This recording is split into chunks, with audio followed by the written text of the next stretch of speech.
بسم الله إن الحمد لله نحمده ونستعينه ونستغفره ونعوذ بالله من شرور أنفسنا ومن سيئات أعمالنا من يهدي الله فلا مضل له ومن يضلل فلا هادي له وأشهد أن لا إله إلا الله وحده لا شريك له وأشهد أن محمدا عبده ورسوله صلى الله عليه وسلم.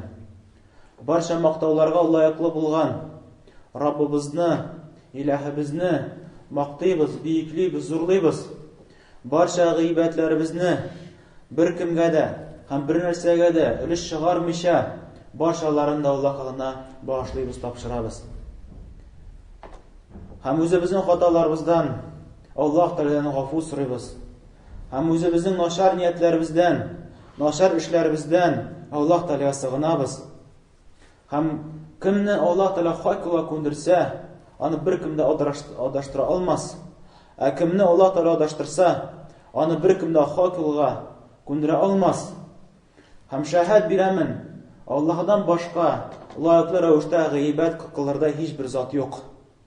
Ham shahad qilaman, shundoqda Muhammad degan kishi u Alloh taolaning elchisi, uning payg'ambari. Müslim Sünnet-i Umar bin Xattab'dan hadis. Peygamberimiz sallallohu alayhi vasallam sahabalar bilan birga o'tirganda oppa kiyimli kishi qop-qora sochli bir iroq kela. Ham Peygamberimiz sallallohu alayhi vasallam qarshısına kelib bir necha so'rovlar beradi. Ham shu so'rovlardan birinchi so'rovi u kishi so'radi, narsasi ul islom dini. Müslüman bo'lish uchun nishlarga kerak? Narsa ol islom dini deb so'radi. Ham Peygamberimiz sallallohu alayhi vasallam aytdi, islom dini ol sen shahodat bergan deyishsan, la ilaha illalloh Muhammadur Rasululloh. La ilaha illalloh. Loyiqli ravishda g'iybat qilarda hech bir zot yo'q. Mar Alloh o'zina. Muhammadur Rasululloh. Muhammad ul Alloh taolaning elchisi, hammaning quli. Hamma shu islom dinining negizi shu iymon kalimasi. Ham shu iymon kalimaning birinchi yorqisi la ilaha illalloh bir jumada bir сөйләшеп ketgan edik. Ammo hozir qariyib ikkinchi yorqisi. Avval Muhammad Rasululloh. Muhammad Allah'ın elchisi degan shahodatni qariq. Onun ma'nosi aslında narsa yota. Hamchik biz uni anglashga tiyishmiz. Hamchik biz uni amalda qo'llanishga tiyishmiz. Birinchidan onun ma'nosini bilik. Muhammad Rasululloh. Muhammad endi bu payg'ambarimizning ismi. Ham biz iymon keltiramiz. Yüreğimizden ışanabız. Bir şiklenmişede Muhammed diyen kişi ul Allah Teala'nın kişilikке, bütün kişilikке jiberilgen elçisi, bütün kişilikke jiberilgen peygamber. İlçi, kim sonu ilçi? İlçi Allah yağından bulgan jitkiruvchi. Necek mesela Patşalarının var yakın kişileri, vezirleri, hem bu patşaga en yakın bulan kişisin, ikinci patşa bilen, ikinci devlet bilen kilişu için hıyanet etmişe, özünün en yakın kişisini jibere, özü için söyleşirge. Özü için söyleşirge. Patşa isminden söyleşu için jibere ilçiler. Hem bu ilçi kileyken ikinci devletke, ul söyleşe şol sözünü anı jibergen parça sözüne söyley. Özüne bir çağırmay. Çünkü özüne bir çağırayken anın sözü söz tügül. Çünkü jiberilgen devletke kirek tege parçanın sözü kirek. Hem elbette bu misal yakınca anlar için. Peygamberimiz sallallahu aleyhi ve sellem ilçilik manasını anlamak için. Şayet Allah Teala kişilik üstüne kişilikke үзенең сүзен кешеләргә җиткерер өчен Аллаһ Тәала пәйгамбәрләрне, расулларны, илчеләрне чыгарып торды. Кешеләрнең кавымы эченнән, кешеләрнең шәһәре эченнән, авылы эченнән, үз кешеләре арасыннан, фәрештәләрен дә түгел, җиннәрен дә түгел, бәлкем үзләре арасыннан иң тақвалысын, иң иманлысын, иң үрнәклесен чыгарып, Аллаһ Тәала шул кеше аркылы үзенең сүзләрен кешеләргә җиткерде. Чөнки бит Аллаһ Тәала һәрбер кеше белән аралашмый. Һәрбер кеше белән сөйләшми. Әмма Аллаһның хикмәте белән Аллаһ Тәала шулай бер кешегә үзенең сүзләрен җиткерә, һәм ул кеше Аллаһ каршында иң ышанычлы, иң тақвалысы ул пәйгамбәр, ул расул, кешеләргә шулай Аллаһның сүзен җиткерүче булды. Һәм без ышанабыз, Мухаммад саллаллаһу алейхи ва саллям шул пәйгамбәрләрнең берсе, Аллаһның сүзләрен җиткерүчеләрнең берсе. Һәм ышанабыз, пәйгамбәрбез саллаллаһу алейхи ва саллям ул иң соңгы пәйгамбәр. Аннан соң бернинди пәйгамбәр булмаячак. Моның турында Аллаһ Тәала бик күп урыннарда хәбәр бирә. Аллаһ Тәала әйтә: "Фәамину биллаһи ва расулихи ва нуриллази анзална, Аллаһу бима таъмалуна хабир." Иман китерегез Аллаһ Тәаләгә һәм аның расулына, һәм без индергән нурга, без индергән сүзләргә. Аллаһ Тәала белеп тора сезнең эшләгән эшләрегезне. Икенче аятында Аллаһ Тәала әйтә: "Я юхан набию инна арсалнака шаһидан ва мубашширан ва назира." И пәйгамбәр, без сине шаһид итеп җибәрдек. Син шаһид бирәчәксең кыямәт көнендә. Сиңа хәтле булган кавымнарга һәрберсенә пәйгамбәр җиткерелде. Һәм син бирәчәксең шәһадәт соңгы өммәткә дә, соңгы кешелеккә дә. Коръән җиткерелде. Аллаһның сүзләре кешеләргә тапшырылды. Мубашшира, һәм син җибәрелдең кисәтүче иттереп, җәһәннәм утыннан кисәтүче иттереп, һәм җәннәтләр белән шатландыручы иттереп. Ва даъян илаллаһи биизни, һәм Аллаһның рөхсәте белән чакыручы итеп җибәрелдең. Яни Аллаһ Тәаләгә чакыручы иттереп җибәрелдең Аллаһның рөхсәте белән. Ва сираҗа мунира, һәм син яктыртучы, нурландыручы булып җибәрдең. Яни син пәйгамбәр булып төшкәнче, пәйгамбәр булганчы җир өслеге, бөтен җир өсте белән караңгылыкта иделәр. Вакытлый Аллаһка гыйбадәт кыла торган дин калмады җир өстендә. Шу караңгылыкта яктыртучы иттереп син җибәрелдең, ди Аллаһның илчесе. Аллаһ Тәала әйтә: "Макан Мухаммадун аба ахадин мин риҗаликум." Мухаммад сезнең арагызда иратларыгызның әтиләре булмады. Сезнең арагыздагы булган иратлардан Мухаммад әти булмады. Олакин Расулаллаһ ва хатамун набиин. Ләкин ул Мухаммад Аллаһның илчесе булды һәм иң соңгы пәйгамбәр булды. Һәм пәйгамбәрләрнең иң соңгысы булды, пәйгамбәрләрне бикләүче булды. Ничек Бухари һәм Муслим җинтында килә, Абу Хурайрадан пәйгамбәрбез саллаллаһу алейһи ва саллям әйтә: "Бәни Исраил кавымының сәясәте пәйгамбәрләрдә булды."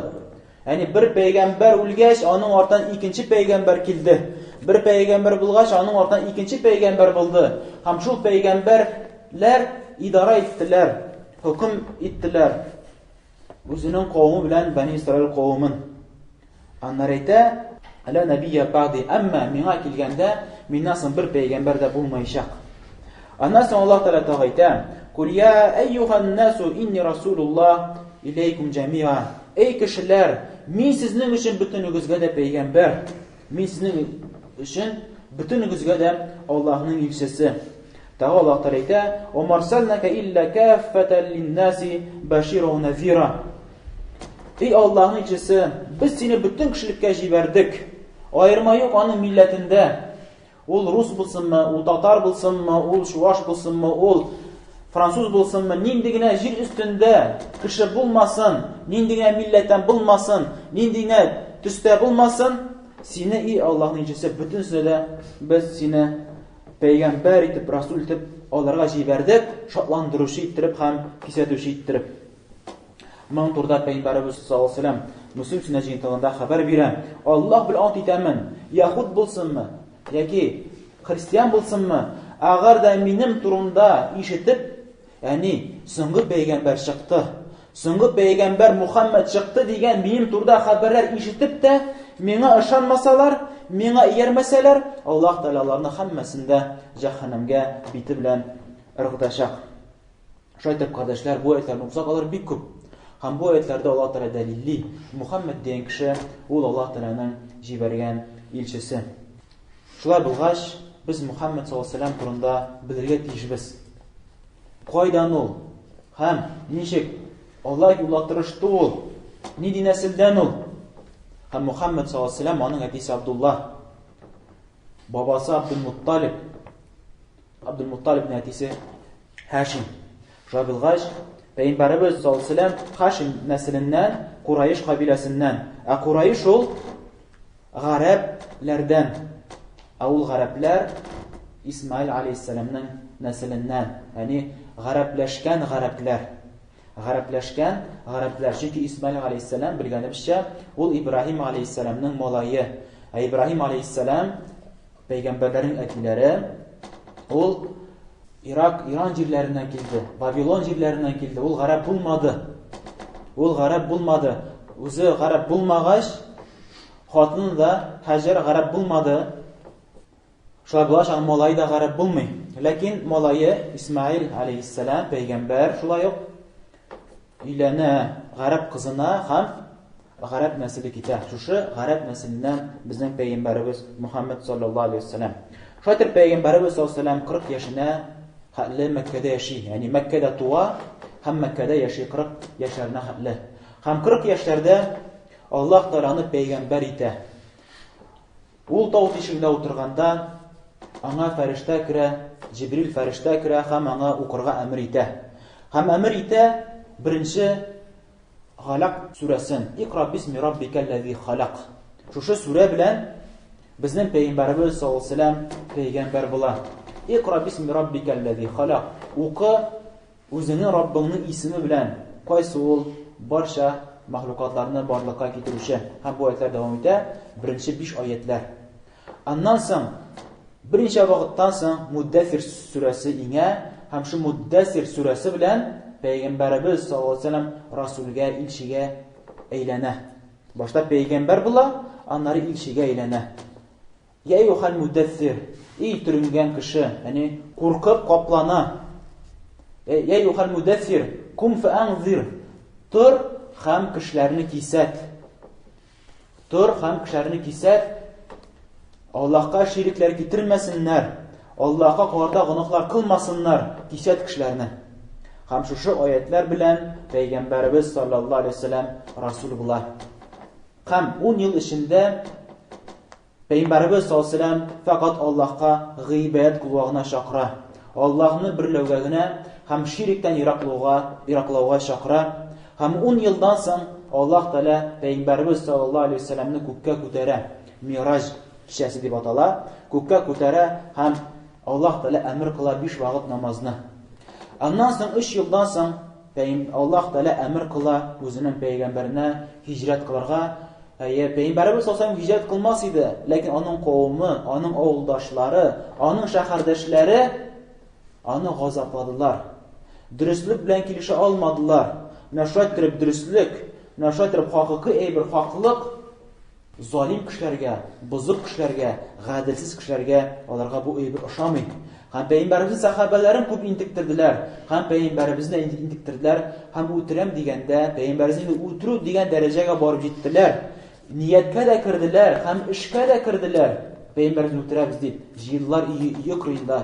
Ләкин Аллаһ Тәгалә үзенең пәйгамбәрен ярдәмсез калдырмый һәм аңа әмер кыла Мәдинәгә һиҗрәт кылырга. Һәм Мәдинәгә пәйгамбәрбез саллаллаһу алейһи ва саллям һиҗрәт кыла, аны анда каршы алалар, аңа анда ярдәм бирәләр һәм аны Аллаһның дошманнарыннан саклыйлар. Һәм шуннан соң Мәдинәдә 10 ел яши пәйгамбәрбез саллаллаһу алейһи ва саллям. Һәм шул 10 ел эчендә бик күп фарызлар, бик күп әмерләр иңә башлый. Ураза, закат, хаҗ, азан, камәт һәм башка әмерләр Мәдинәдә иңә башлый. Аннан соң пәйгамбәрбез саллаллаһу алейһи ва саллям соңгы хаҗын үткәч, аннан соң 10-нчы елында, пәйгамбәрбез саллаллаһу алейһи ва саллям 9-нчы елны хаҗ кыла. 10-нчы елны хаҗга бара алмый. Чөнки аңа бик күп төрле илләрдән киләләр, төрле шәһәрләрдән киләләр. Посоллар дип әйтикме, ислам динен кабул итү буенча күп кешеләр киләләр, ягъни дәүләт белән аралашу бара, башка дәүләтләр белән аралашу бара. Шуның сәбәбендә Пәйгамбәрбез саллаллаһу алейһи ва сәллям Аллаһка чакыру, Аллаһның юлына чакыру сәбәпле хаҗга бара алмый, һәм 10-нчы елны буенда Пәйгамбәрбезгә соңгы елы була. Ул вафат була, аңа 63 яшь була.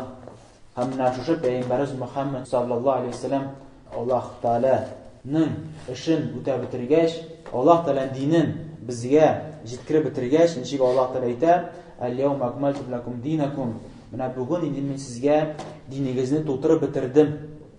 Әгәр дә Пәйгамбәрбезнең вазифасы беткәч, дин тулгач, шуннан соң Аллаһ Тәгалә Пәйгамбәрбез саллаллаһу алейһи ва сәллямны үзенә алды.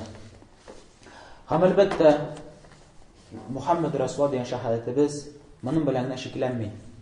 Ягъни, мин ышанам, минем Пәйгамбәрем, соңгы Пәйгамбәр ул Мөхәммәд саллаллаһу алейһи ва сәллям, аның нәселе шундый, мин аның турында өйрәндем, тарих китапларын укыдым, сираны укыдым. Моның белән дә бетәме? Әлбәттә, моның белән дә бетми. Мөхәммәд Расулуллаһның сүзен дөрес булсын өчен сиңа кайбер йөкләмәләр йөкләнелә. Ул шулардан Пәйгамбәрбез саллаллаһу алейһи ва сәллям диндә хәбәр бирмәсен, без аңа ышанабыз. Ничек Аллаһ Тәгалә әйтә: "Ва янтиqu анил хава ин хуа илля вахи юха". Ул Мөхәммәд саллаллаһу алейһи ва сәллям бер кашан да үзенең хавасыннан, үзенең теләгеннән бер нәрсә дә сөйләмәде. Илля мәгәр аңа вахи кылынган әйберне сөйләде. Нәрсә аңа вахи кылынды? Нәрсә Аллаһ Тәгалә аңа әмерләр әйтте, нинди вахилар, нинди Коръән аятларын һәм Пәйгамбәрбез хадисләрен Җибрил аркылы җибәргәннәрне генә ул сезгә шуны гына сөйләде. Аллаһ Тәгалә күк өстеннән моны безгә шәһадәт итеп әйтә. Мөхәммәд бер кашан да үзенең сүзен сөйләмәде, бәлкем безнең әйткәнне сөйләде. Аллаһ Тәгалә әйтә: "Фала уqsimu bima tubsirun wa ma la tubsirun". Аллаһ Тәгалә ант итеп әйтә. Әгәр дә Аллаһ Тәгалә ант итеп әйтә икән, бу гади сүзләр генә булмаячак бу сүздә хәзер. Ныгытып әйтә Аллаһ Тәгалә әйтә: "Ант итеп әйтәмен, сез күргән әйбер белән һәм сез күрмәгән әйберләр белән, иннаху ла каулу расулин карим". Ул Коръән чынлыкта хөрмәтле булган илченең сүзләре. Ма хуа би каули шаир қалилан ма ту'минун.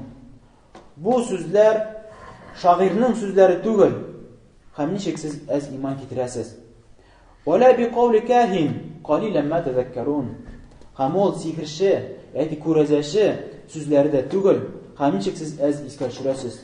Танзилун мин раббил аламин. Бу сүзләр ул галәмнәрнең Раббысы булган Аллаһ Тәгаләдән ингән сүзләр. Күрдекме? Бу сүзләр Аллаһ Тәгаләдән ингән сүзләр. Валау тaqawwalna алейна бa'd al-aqawil. Әгәр дә Мөхәммәд безнең өстебезгә ниндидер сүзләр яга икән, безнең исемебездән ниндидер аятларны укый икән, менә Аллаһ Тәгалә индерде дип, һәм үзеннән уйлап таба башлый икән Мөхәммәд, ла ахазна минху бил ямин. Без аны каты газап белән газаплаячакбыз. Biz аны ләктерәчәкбез. Biz аннан үч алачакбыз ул кешедән. Thumma laqata'na minhu al-watin. Аннан соң без аннан йөрәккә бара торган кан тамырын өзәчәкбез. Аллаһ Тәгалә хәбәр бирә. Әгәр дә чынлап та Мөхәммәд саллаллаһу алейһи ва сәллям хәтта бер сүз белән булса да хыянәт иткән булса, үзлектән нәрсәләр сөйләгән булса, Аллаһ Тәгалә әйтә, без аны ләктерер идек уң ягыннан. Уң кулыннан ләктереп, biz аның кан тамырын үзәр идек ди.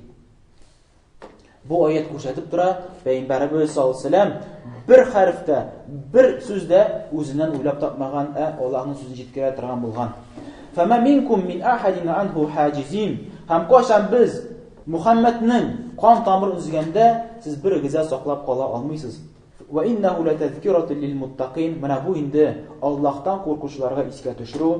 Ve inne lena'lemu enne minkum mukezzibin. Hamin bilen sizin arağızdağı bulgan yolgançılarını, yani yolanga çıgarışlarını, Peygamberimiz yolanga çıgarışlarını min sizin arağızda bilem. Ve innehu lehasratun alel kafirin. Ham kimdakken Peygamberimiz yolanga çıgarayken, mana bu kafirler ham kafirlerge hasret bulaşak. Ve innehu lehakkul yakin. Ham şınlıkta ol haqiqiy, dürüst, yaqin aybir. Fesebbih bismi rabbikel azim. Şuha bilgaç büyük bulgan uzun Rabbinin ismin tesbih kıl, maqta. Ondan sonra Peygamberimizin haklarından bulup dura. Peygamberimiz sallallahu aleyhi ve sellem emir etken işlerde buysunu, hem tıygan işlerde tıyılı. Nçek bunu Allah Teala haber veren. Kul in kuntum tuhibbunallah fettabi'uni yuhibbukumullah ve yagfir lekum zunubakum vallahu gafurur rahim. Eyt ey Allah'ın cisi, kişilerge eyt. Eğer de siz Allah'ını yaratsanız, mina iyerigiz. Şu vakitte Allah Teala sizin de yaratır, hem sizin günahlarınız da gafu kılır, şinlikte Allah Teala gafu etuşu hem rahmet yesi. Peygamber zamanında müşrikler, ey Allah'a ışandılar. Nindigine Allah Teala onlardan sonra soramasın. Kim barlığa getirdi jirlerini, köklerini? Kim barlığa getirdi sizni? Onlar cevap kaytara turgan buldular. Allah Teala bizni barlığa getirdi. Hem onlar bilgirttiler, ko'rsatdilar. Biz Allah'ını yaratabız deyip. Şans Allah Teala onların sınay. Yarar. Agar siz aytasizken men Allah'ını yaratamın. Mine Muhammed'e iyerigiz. Peygamber sallallahu aleyhi ve sellem'e iyerigiz. Şu vaqtdagını Allah da sizni yaratacak. Ama lakin meningçe, agar siz aytasız iken, o'zingizning yoqdag'dan men Allah'ını yaratam, hem peygamberge iyermisiz iken, har bir işlerinde de, har bir sözlerinde de siz yolg'onchi bo'lib qolasizdir. İkinciden sizning o'zingiz yoqdag'dan yaratuv, Allah Teala'dan yaratuv bo'lmayacak. Hem ish onda tugul seni yaratuvda, ish mine seni yaratalarmı yok mu? Ne ish narsada? Mine Allah Teala seni yaratar mı yok mu? Mine iş nersede kardeşler? İş onda tugul. Senin eytip yürüvün min Allah'ını yaratar, min İslam dininde, min. Belki Müslümanlarına tugul, belki Müslüman bulmayan kişiler de bu sözünü tekrarlıyor. Bu sözünü eyteler, biz Allah'ını, biz Gospod'unu, biz yaratabız diye eyteler. Lakin bugüne jitmiyor bit. Allah Teala seni yarattığı için. Hem kimde kim Peygamberi yaratan bulsa, Allah Teala va'da qilibdi. Şu vaqtda Allah Teala onlarni da yaratacak, hem Allah Teala onlarning gunohlarini g'afu etacak. Ko'rdingmi? Endi bu inchi olimlar aytadilar, gunohlarni g'afu etishning bir sababi bu Peygamberimiz sollallohu alayhi vasallamga yerlardan. Anar Allah Teala aytadi: "Wa matakumur rasul fakhuzuh wa manahakum anhu fantahu." Peygamber nindi hükümler bilen kelmesin, onu alığız, onu ötegiz. Hem neçeden tıymasın, ondan tıyılığız. Bu da Allah Teala'nın dupturu bulgan emri. Anar Allah Teala aytadi: "Wa ma yushaqqir rasul min ba'di ma tabayyana lehu'l huda wa ittabi ghayra sabilil mu'minin nuwallihi man tawalla wa nuslihi cehennem ve sa'at masira." Kimde kim ana haklılık anlatılgandan soň, ana dürüstlük jitkirgenden soň peygamberge karşı keleyken, hem müminler yoluna iyermiyken, ol bargan yolda onu alıp barabız. Yani ol kişi nişek bargan bulsa, nişek yaşıyor, nişek ol adaşkan, nişek ol bozuk durmuş bilen yaşıyor. Allah Teala onun bozuk durmuşdan çıkarmay, şol durmuş bilen ol yaşayacak. Ondan sonra biz cehennemge salırız, hamin noşar ol cehennem eylenip koyduğun. Hamin şekilde Bukhari sünnet jiyintığında hadis, bir de meşhur hadis. Peygamberimiz sallallahu aleyhi ve sellem aytadi: "Har bir kishi jannatga kirashakdi. İlla markimning jannatga kirasi kelmagan kishigina jannatga kirmayacak." Şonsa sahabeler şaqqattılar. "Ya Rasulullah, kimning endi jannatga kirasi kelmas?" Anasını aytadi Peygamberimiz: "Kimda kim menga bo'ysundi ekan, u jannatga kirdi. Kimda menga qarshi keldi ekan, u jannatga kirasi kelmadi" degan so'zni bildirdi. Anar Bukhari sunnatida hadis kelib Peygamberimiz sallallohu alayhi ve sellem aytadi: "Faman raghiba an sunnati falaysa minni." Kimda kim mening sunnatimdan, kimda kim mening yo'limdan boshini tortar ekan, shirxona ekan, endi ul mendan tugul. Anar Peygamberimiz sallallohu alayhi ve sellem aytadi Bukhari sunnatida Abu Hurayradan Peygamberimiz әйтә, кем дә кем миңа буйсынды икән, ул Аллаһка буйсынды. Кем дә кем миңа каршы килде икән, инде ул Аллаһка каршы килде.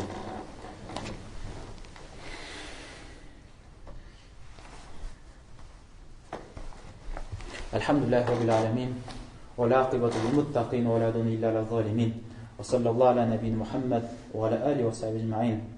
Hem şu haklardan Muhammed Resulullah degan sözünün haklardan, yani senin üstüne atağı yüklene duran yüklerden, Allah Teala gıybet kılmau illa meğer Peygamberimiz sallallahu aleyhi ve sellem kelgan hükümler bilenine. Allah'a gıybet kıluşulayğına nişek Peygamberimiz sallallahu aleyhi ve sellem kildi şeriatı bilen. Hamına bu da indi Peygamberinin bu turmuşqa kilunun hikmeti sebebi şunda da indi. Başası da aytan, min Allah'ını yaratam. Başası da aytan, min Allah'a yakınayası kile, bəxilli bulası kile, Allah Teala meni gazaplanmasın, Allah Teala meni cennetlerine kirtsin. Hamma kişi bunu tili. Lakin eğer de Allah Teala şula kaldırgan bulsa, yarancık tili şula gıybet kılığız. Bunda Peygamberlerinin kiregi de bulmasıydı. Hem her bir kişi de uzunca gıybet kılır idi. Lakin Allah Teala'nın hikmetine doğru kelmiyor bu. Allah Teala bir, hamanın yolu da bir. Hamana ilta turgan yol da birgine bulurga tiyiş. Ham gıybet de birgine bulurga tiyiş. Hem şunun içinde bir bulsun için Allah Teala jiberdi peygamberine. Mine sizge ilçi, mine sizge peygamber, öğrenigiz şundan nişik miya gıybet kılırga. Mine ondan öğrenseniz, onun gıybet kılsanız, mine şu vakitte mi sizni yaratırmın, mine şu vakitte mi sizin günahlarınızı affı kılırmın, mine şu vakitte mi sizin dininizni kabul edermin. ومن يبتغي غير الإسلام دينا فلا يقبل منه وهو في الآخرة من الخاسرين. Allah Teala. Kim de kim İslam dininden başka dinini söyleyken, başka yollarını, başka fikirlerini söyleyken, min onu kabul etmeyin. Allah başında olay bir kabul değil, hem kıyamet gününde ol hasretlerden bulaşacak o kişi. Nişek Peygamberimiz sallallahu aleyhi ve sellem bu Bukhari ve Müslim'in cintindakiler Ayşe'den kim de kim bizning işimizde, bizning dinimizde, İslam dininde nindir yana ibrer ulab tabayken, hem şunun bilen amel kılayken yana ibrler bilen ve rad ol kiri kalgan Allah karşında ol kabul değil. Hem Allah Teala ayta: "Femen kan yerju liqa rabbih fely'amal 'amalan salihan ve la yushrik bi ibadati rabbih ahada." Kim de kim Allah bilen, özünün Rabbisi bilen ışraşırga diliyken, yaxşı ravuşda, başalarımız da Allah bilen ışraşacak biz kıyamet günde. Lakin ayırma şunda, kimdir yaxşı ravuşda ışraşacak Allah Teala'nı, yaxşı surette, cennetke layıklı, kirge layıklı halde Allah'ını ışraşacak. Kim indi Allah'ın aşığına, lekken halde Allah'ını ışraşacak. Hem Allah Teala ayırıp eyte, kim de kim benim bilen, hayırlı rövüşte ışraşası kileyken izgi ameller işlesin. Hem indi mina tengeşlikler getirmesin, mina şirik ameller getirmesin. Bu ayette biz görəbiz, Allah Teala şartı koya, izgi ameller kılsın. İzgi amel iki birden tura. Bir sol ihlaslı, ikincisi Peygamberimizin sünnetine iyeru. Eğer de Peygamberimizin sünnetine iyermese, Peygamberimizin yoluna gelişmese, hod sinada jıglab işle, hod ihlastan işle, Allah karşında ol amel izgi tügül. Ondan soň haklardan bulup tura bizning üstümüzde Peygamberimizin derejesin ana öz layıklı bolan derejeni biru. Peygamberimize qarata sakın da qarau kerak tugul. Hem artıqtan da ko'targa kerak tugul. Peygamberimiz sallallahu aleyhi ve sellem aytadi: "Yakmul gulu."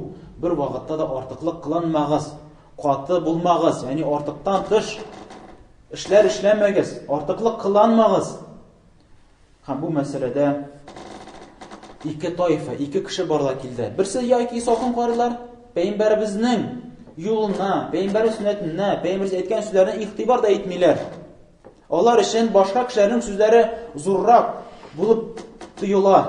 Peygamberimizin sözüne ihtibar etmaylar. İkinci yak kirisinçe.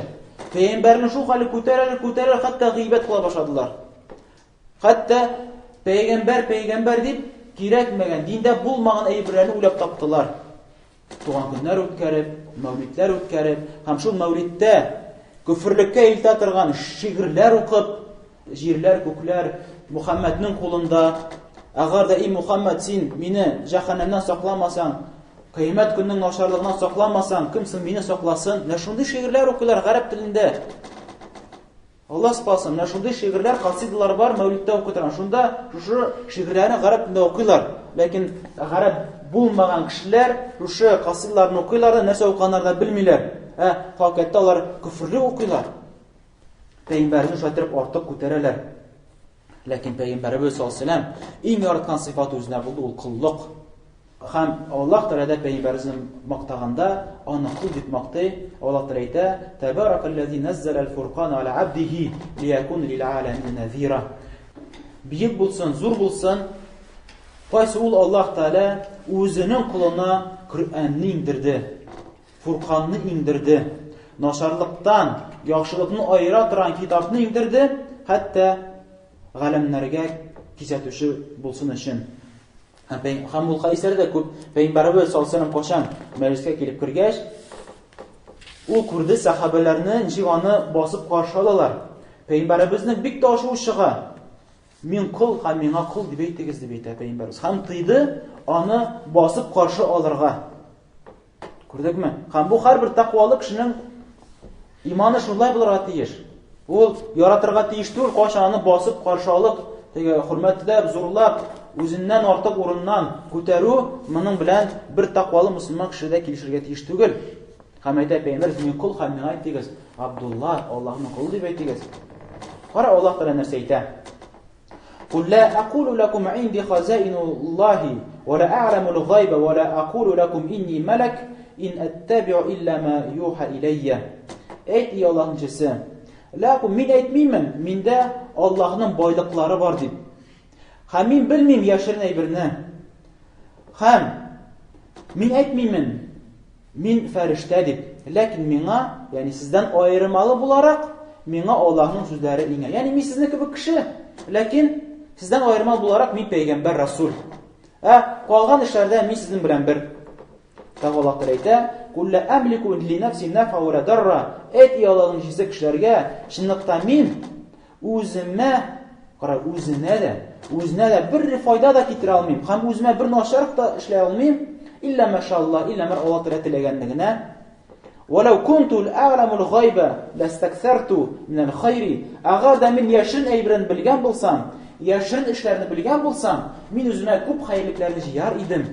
وما مسني سوء һәм миңа бер начарлык ирешмәс иде. "Ин ана илля назир ва баширун лиқауми юъминун." Илля амин кемсең мин иман китерүче бәндәләргә кичәтүче һәм шатландыручы гына. Һәм моның турында инде бик күп хәдисләр дә килә. Ничек Пәйгамбәрбез саллаллаһу алейһи ва саллям үзенең иң яраткан абысын Абу Талибны күпме теләсә дә аны хакылга, дингә кертергә, җәннәтле итәргә, ләкин булдыра алмады. Аңа файда китерә алмады. Шулай кызына да әйтә: "И кызым, бу тормышта нәрсә телисең, шуны сора. Телисең икән байлык, бирәм байлыкны. Телисең икән нәрсә телисең бу тормышта, мин сиңа бирермен" ди. Ләкин Аллаһның газабыннан мин сине коткара алмыйм. Менә Пәйгамбәрнең хакыйкаты шушында.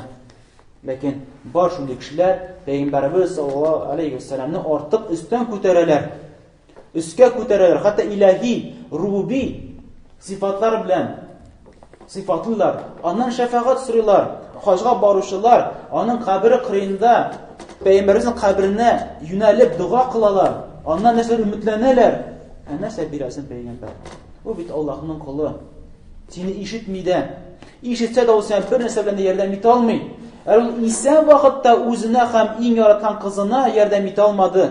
Ничек инде үлгәч сиңа ярдәм итә алсын? Нәрсә белән ярдәм итә алсын? Инде Аллаһ Тәгаләдән сорыйбыз, Аллаһ Тәгалә инде безгә тагы өйрәтсен шушындай хәерле гыйлемнәрне, һәм ул гыйлемнәр белән гамәл кылырга Аллаһ Тәгалә безгә насыйп әйләсен. Иншаллаһ, мөмкиндер башка җомгаларда, башка хакларында карап китәрбез. Булганнары белән гамәл кылырга Аллаһ Тәгалә ярдәм бирсен. Һәм Аллаһ Тәгаләдән сорыйбыз, Аллаһ Тәгалә безнең кимчелекләребезне, гөнаһларыбызны гафу итсен. Һәм безнең мәйетләребезне дуга мохтаҗ булучы мөселман кардәшләребезнең кимчелекләрен гафу кылсын, каберләрен киң кылсын. Инде җәннәттә очрашырга Аллаһ Тәгалә безгә насыйп әйләсен. Раббым, Аллаһым, син дуаларны ишетүче һәм җавап бирүче. ربنا اتنا في الدنيا حسنة وفي الآخرة حسنة وقنا عذاب النار.